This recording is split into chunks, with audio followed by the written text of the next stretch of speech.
Ancient Egyptian Legends, the Book of Thoth. By M.A. Murray. Preface by the author. In this book I have retold the legends of the gods of ancient Egypt, legends which were current in the morning of the world, preserved to the present day, engraved on stone and written on papyri. I have told them in my own way, adhering strictly to the story, but arranging the words and phrases according to the English method, retaining, however, as far as possible the expressions and metaphors of the Egyptian. In some cases I have inserted whole sentences in order to make the sense clear. These are in places where the story divides naturally into several parts, as in the battles of Horus, and the regions of night and thick darkness, where each incident, so like the one preceding and the one following, is kept distinct in the mind of the reader by this means. This repetition is quite in accordance with the style of Egyptian literature. The Book of Thoth.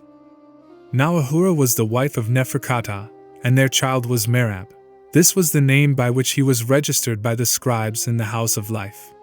And Nefer-ka-ptah, though he was the son of the king, cared for naught on earth but to read the ancient records, written on papyrus in the House of Life or engraved on stone in the temples. All day and every day he studied the writings of the ancestors. One day he went into the temple to pray to the gods. But when he saw the inscriptions on the walls he began to read them, and he forgot to pray, he forgot the gods, he forgot the priests, he forgot all that was around him until he heard laughter behind him. He looked round and a priest stood there, and from him came the laughter. "Why laughest thou at me?" said Nefer-ka-ptah. "Because thou readest these worthless writings," answered the priest. "If thou wouldest read writings that are worth the reading, I can tell thee where the Book of Thoth lies hidden." Then Nefer-ka-ptah was eager in his questions, and the priest replied, "Thoth wrote the book with his own hand, and in it is all the magic in the world. If thou readest the first page, thou wilt enchant the sky, the earth, the abyss, the mountains, and the sea. Thou wilt understand the language of the birds of the air, and thou wilt know what the creeping things of earth are saying, and thou wilt see the fishes from the darkest depths of the sea. And if thou readest the other page, even though thou wert dead and in the world of ghosts, thou couldst come back to earth in the form thou once hadst. And besides this, thou wilt see the sun shining in the sky with the full moon and the stars, and thou wilt behold the great shapes of the gods." Then said Nefer-ka-ptah, "By the life of Pharaoh, that book shall be mine. Tell me whatsoever it is that thou desirest, and I will do it for thee." "Provide for my funeral," said the priest. "See that I am buried as a rich man, with priests and mourning women, offerings, libations, and incense. Then shall my soul rest in peace in the fields of Elu. 100 pieces of silver must be spent upon my burying." Then Nefer-ka-ptah sent a fleet messenger to fetch the money, and he paid 100 pieces of silver into the priest's hands. When the priest had taken the silver, he said to Nefer-ka-ptah, "The book is at Koptos in the middle of the river. In the middle of the river is an iron box, in the iron box is a bronze box, in the bronze box is a keytwood box, in the keytwood box is an ivory and ebony box, in the ivory and ebony box is a silver box, in the silver box is a gold box, and in the gold box is the Book of Thoth. Round about the great iron box are snakes and scorpions and all manner of crawling things, and above all there is a snake which no man can kill.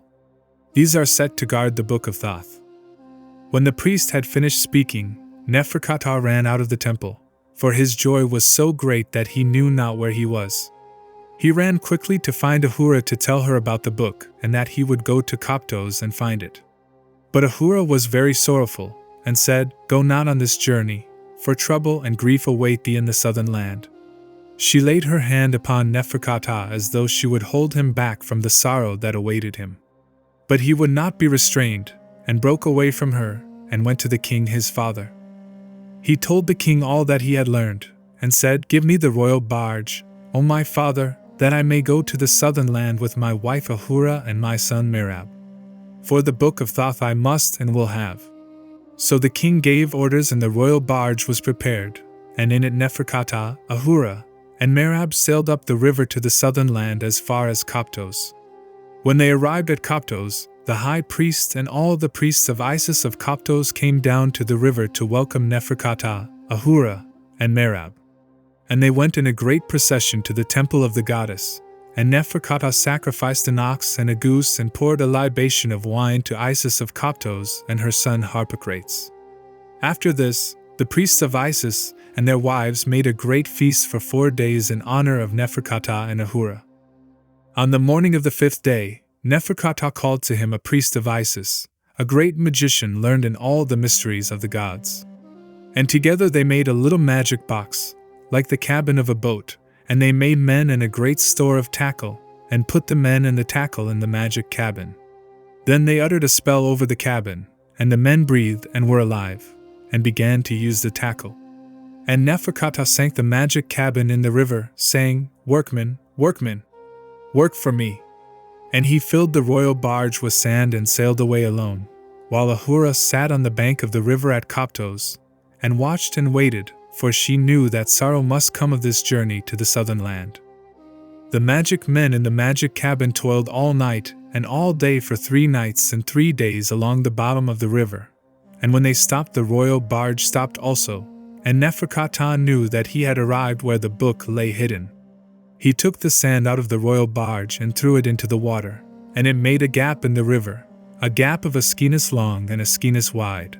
In the middle of the gap lay the iron box, and beside the box was coiled the great snake that no man can kill, and all around the box on every side to the edge of the walls of water were snakes and scorpions and all manner of crawling things. Then Nefer-ka-ptah stood up in the royal barge, and across the water he cried to the snakes and scorpions and crawling things, a loud and terrible cry, and the words were words of magic. As soon as his voice was still, the snakes and scorpions and crawling things were still also, for they were enchanted by means of the magical words of Nefer-ka-ptah, and they could not move. Nefer-ka-ptah brought the royal barge to the edge of the gap, and he walked through the snakes and scorpions and crawling things, and they looked at him, but could not move because of the spell that was on them. And now Nefer-ka-ptah was face to face with the snake that no man could kill, and it reared itself up ready for battle. Nefer-ka-ptah rushed upon it, and cut off its head, and at once the head and body came together, each to each, and the snake that no man could kill was alive again, and ready for the fray. Again Nefer-ka-ptah rushed upon it, and so hard did he strike that the head was flung far from the body. But at once the head and body came together again, each to each, and again the snake that no man could kill was alive and ready to fight. Then Nefer-ka-ptah saw that the snake was immortal and could not be slain, but must be overcome by subtle means. Again he rushed upon it, and cut it in two, and very quickly he put sand on each part, so that when the head and body came together there was sand between them and they could not join, and the snake that no man could kill lay helpless before him. Then Nefer-ka-ptah went to the great box where it stood in the gap in the middle of the river, and the snakes and scorpions and crawling things watched, but they could not stop him. He opened the iron box and found a bronze box. He opened the bronze box and found a keywood box. He opened the keywood box and found an ivory and ebony box. He opened the ivory and ebony box and found a silver box. He opened the silver box and found a gold box. He opened the gold box and found the Book of Thoth. He opened the book and read a page, and at once he had enchanted the sky, the earth, the abyss, the mountains, and the sea, and he understood the language of birds, fish, and beasts. He read the second page, and he saw the sun shining in the sky, with the full moon and the stars, and he saw the great shapes of the gods themselves, and so strong was the magic that the fishes came up from the darkest depths of the sea. So he knew that what the priest had told him was true. Then he thought of Ahura waiting for him at Koptos, and he cast a magic spell upon the men that he had made, saying, "Workmen, workmen, work for me, and take me back to the place from which I came." They toiled day and night till they came to Koptos, and there was Ahura sitting by the river, having eaten nothing and drunk nothing since Nefer-ka-ptah went away. For she sat waiting and watching for the sorrow that was to come upon them. But when she saw Nefer-ka-ptah returning in the royal barge, her heart was glad and she rejoiced exceedingly. Nefer-ka-ptah came to her, and put the Book of Thoth into her hands and bade her read it. When she read the first page, she enchanted the sky, the earth, the abyss, the mountains, and the sea, and she understood the language of birds, fish, and beasts. And when she read the second page, she saw the sun shining in the sky, with the full moon and the stars, and she saw the great shapes of the gods themselves, and so strong was the magic that the fishes came up from the darkest depths of the sea.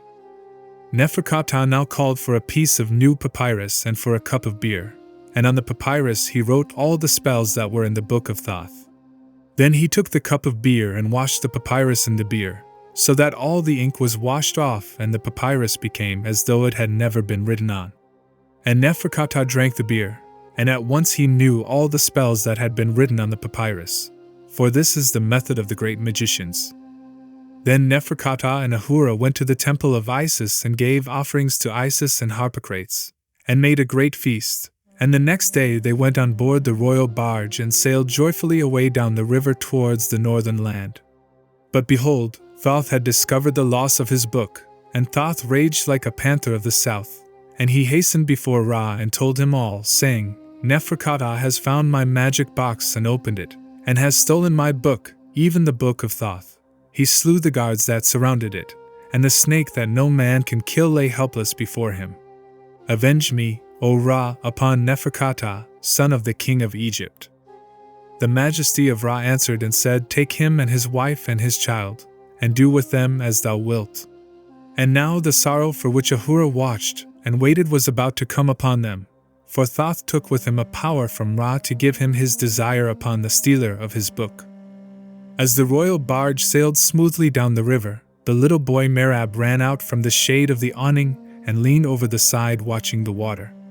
And the power of Ra drew him, so that he fell into the river and was drowned. When he fell, all the sailors on the royal barge and all the people walking on the riverbank raised a great cry, but they could not save him.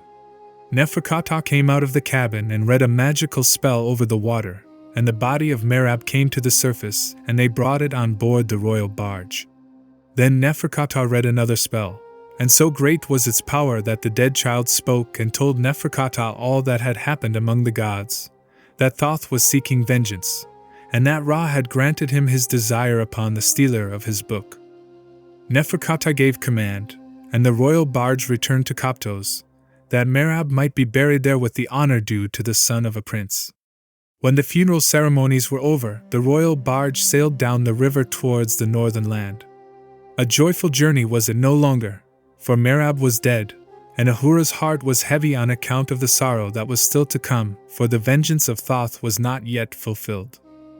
They reached the place where Merab had fallen into the water, and Ahura came out from under the shade of the awning, and she leaned over the side of the barge, and the power of Ra drew her so that she fell into the river and was drowned.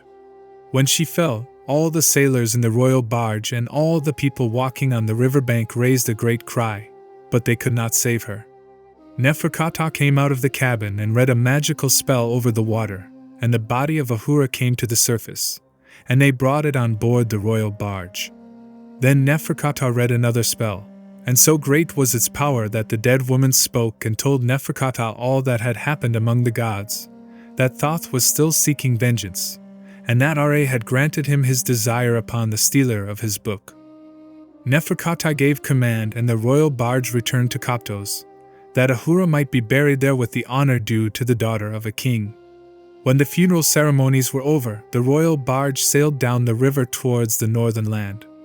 A sorrowful journey was it now, for Ahura and Merab were dead, and the vengeance of Thoth was not yet fulfilled. They reached the place where Ahura and Merab had fallen into the water, and Nefer-ka-ptah felt the power of Ra drawing him. Though he struggled against it, he knew that it would conquer him. He took a piece of royal linen, fine and strong, and made it into a girdle, and with it he bound the Book of Thoth firmly to his breast, for he was resolved that Thoth should never have his book again. Then the power drew him yet more strongly, and he came from under the shade of the awning and threw himself into the river and was drowned. When he fell, all the sailors of the royal barge and all the people walking on the riverbank raised a great cry, but they could not save him. And when they looked for his body, they could not find it. So the royal barge sailed down the river till they reached the northern land and came to Memphis, and the chiefs of the royal barge went to the king and told him all that had happened. The king put on mourning raiment. He and his courtiers, the high priest and all the priests of Memphis, the king's army and the king's household, were clothed in mourning apparel, and they walked in procession to the haven of Memphis to the royal barge. When they came to the haven, they saw the body of Nefer-ka-ptah floating in the water beside the barge, close to the great steering oars. And this marvel came to pass because of the magical powers of Nefer-ka-ptah. Even in death he was a great magician by reason of the spells he had washed off the papyrus and drunk in the beer. Then they drew him out of the water, and they saw the Book of Thoth bound to his breast with the girdle of royal linen. And the king gave command that they should bury Nefer-ka-ptah with the honor due to the son of a king, and that the Book of Thoth should be buried with him. Thus was the vengeance of Thoth fulfilled, but the book remained with Nefer-ka-ptah.